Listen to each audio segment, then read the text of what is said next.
Welcome back, guys, to the channel. I'm Jake Ellenbogen, and today we're going to be talking about some breaking news.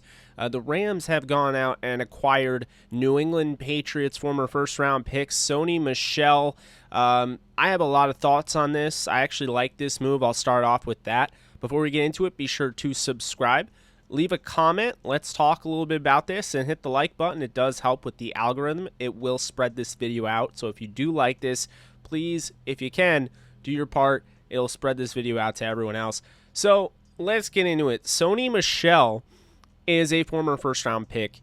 He had a great career at Georgia, and he's had a fairly productive career in the NFL. So why was he available? And why is it for two late-round picks? Potentially their fourth-round compensatory pick next season. And why are they willing to move on from him? Well, that all leads to the fact that Sony Michel has played 38 games. He has missed about 10 games in his career. There has been a knee concern. So I think basically what ended up happening is the Patriots looked at other options. They still have James White, who they re-signed this year. And, of course, they did draft Ramondre Stevenson this season out of Oklahoma, who's had a very good preseason. But furthermore, it's because of the emergence of Damian Harris out of Alabama. They got a great bargain deal with him in the draft, and they waited a year, but last year he really emerged, and they feel good about him. So Sony Michel going to the Rams here makes a lot of sense for both parties. He is on an expiring deal, so the Rams don't have to commit to him long term. They only have 1 year of control, which is this year, and then he is a free agent. So that is that incentive. You're getting a guy that is playing knowing that he's on a contract year. And then the second thing there is that it doesn't basically hold them back with Cam Akers. And now it is a little weird, the Rams, to go out and do this, especially with, the vibe we were getting from Jake Funk and Xavier Jones. But they signed off on it. They made this trade, and I think it makes a lot of sense. Darrell Henderson did suffer a thumb injury. Now, he is probably going to be ready for week 1, but I think it was just reinforcing the idea they love him. They think he can be the guy, but just in case, they really want another guy, and they're not confident enough in Xavier Jones and Jake Funk, who have never taken an NFL regular season snap before, to eventually, if need be pushed into the spotlight as a starter. And so I think that's where this trade came from. Now, keep this in mind. Sony Michel has never had a 1,000-yard rushing season. He had 1,000 yards from scrimmage in 2019, and he had close to 1,000 yards from scrimmage in 2018. But he has been productive. He has had success in this league. And last season, dealt with the injury. That's when the emergence of Damian Harris came into play. But if you look down the stretch, he averaged 5.7 yards per carry. So this is somebody that is making the most of his opportunities, albeit there weren't a ton last year. And down the stretch, he really played well. The Jets, he ended up with over 100 total yards, in that game. And so I think this trade makes a lot of sense for the Rams as a team that does view themselves as a Super Bowl contender, like they should. And they feel like maybe they just need a little bit more in their arsenal. And I definitely agree with that. Maybe you could have gone out and gotten Adrian Peterson, Todd Gurley, somebody like that. But Sony Michel at 26 years old offers the ability, maybe not a ton, but he offers the ability in the passing game as well as somebody that can work in pass pro. And, of course, he averaged 5.7 yards per carry last year, so he is a good running back. The issue has been injuries, and I do think he needed a change of scenery. So it could be very interesting. I still think Darrell Henderson is by far the starter, but Sony Michel is your backup. I think that's a pretty good job by Les Snead and Sean McVay and Thomas Brown, which I will mention here. Thomas Brown coached Sony Michel at Georgia in 2015. So I'm almost positive a lot of this came down to Thomas Brown evaluating his guys and realizing, hey, they have a chance to go out and get a Sony Michel. And instead of waiting, because you do have a Jacksonville Jaguars team that just lost Travis Etienne for the year, which honestly leads me to believe that maybe this came out of the blue, or maybe they were eyeing a guy like James Robinson, and then when Travis Etienne went down, it made it really obvious that James Robinson wasn't going to be traded by the Jaguars, and then this became an option. But furthermore, because of this, you're getting out in front early on. You're getting Michel instead of waiting for him to get cut and trying to play that game. Because essentially, once he got cut, or if he was going to be traded, you would have had to wait, and you would have had to compete with everyone else. Instead, they get out in front, and they make this trade even before the third preseason game. So keep that in mind. The other thing to keep in mind with the connection to Thomas Brown is that 2015 season, he had the most carries of his career.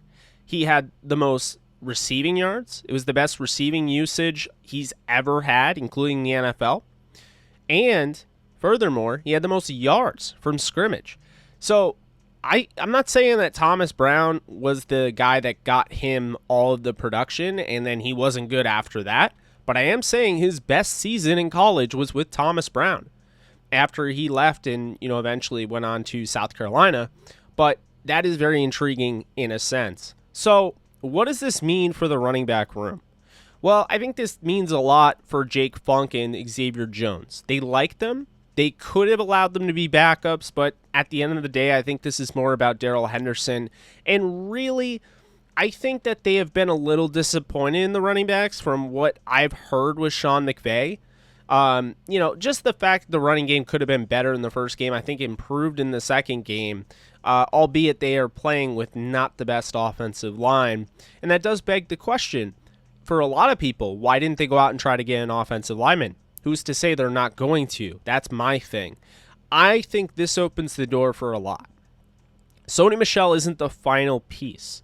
He's essentially a guy that's coming in and being your C.J. Anderson, somebody that's trying to save the season if they need saving, and he doesn't force you to commit to him because he's on a contract year.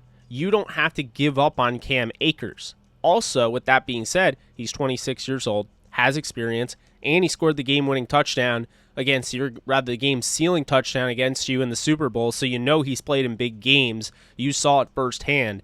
So Sony Michel to the Rams made a lot of sense, in my opinion. I've mentioned it multiple times on this show, JE Live.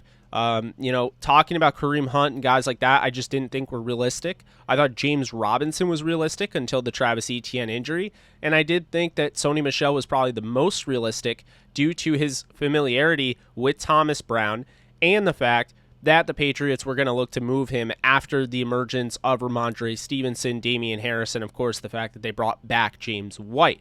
So, at the end of the day, I do think the Rams made a solid trade. I don't love giving up draft capital, as you guys know. I don't love doing it after you've already made big trades for Jalen Ramsey and Matthew Stafford and guys like that.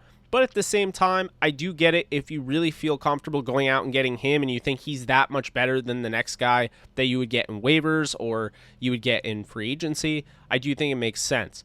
What this means also is that Raymond Calais's season is over due to the surgery. They're not going to try to keep him on the 53 and then add him onto the, physically unable to perform list because he would have to be there on week 1. It sounds like this is probably going to be the end of Raymond Calais for the year. They're going to add him to the IR. They're not going to try to make any crazy moves and keep him and try to avoid that. They're going to add him to the IR. They're going to lose him for the year. So they'll have these 4 backs. It remains to be seen what happens after that. But I do have an approval on this. I think it makes sense. And furthermore, I think Sony Michel has proven in this league that, he can carry the rock. And you got to love the 5.7 yards per carry. That is a very, very good average, albeit he only took 79 carries last year. But that is saying a lot. And when he came in and, it was towards the end of the season, he actually started the Jets game.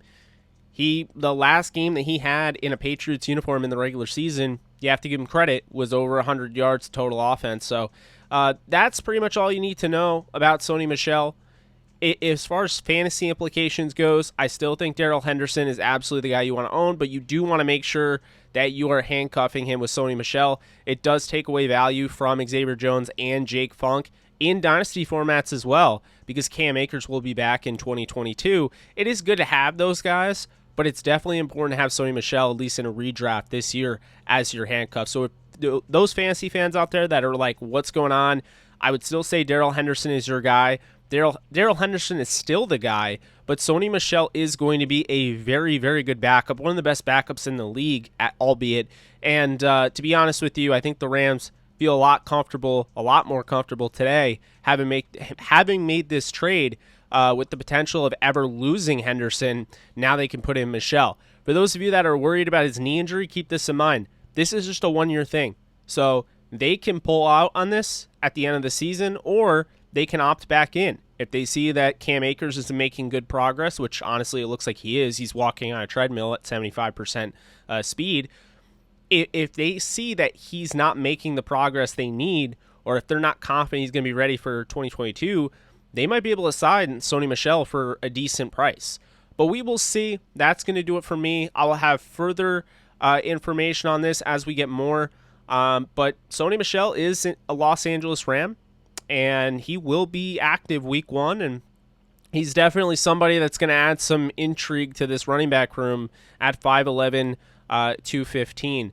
Now, I'd be guilty if I didn't mention this, but I also don't think Darrell Henderson is actually injury prone. He's only missed 4 games. He's missed the same amount as Jordan Fuller missed his first year in the league, and he's missed fewer games than Cam Akers, and he's missed fewer games than Terrell Burgess. The list can go on.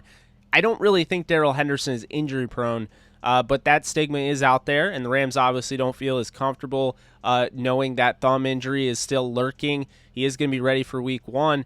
And I understand Sony Michel is honestly way less durable than Darrell Henderson, but it's a one-year setting, and I think they're looking at it like if he gets hurt, if that were to happen, then all of a sudden you have you have Jake Funk, you have Xavier Jones. So this running back room is actually really deep now, and I think the Rams are definitely feeling good about that. So again, hope you guys enjoyed. Please drop a like, drop a comment, and hit subscribe if you haven't already. And that's going to do it for me. I'm Jake Ellenbogen, and you guys take care.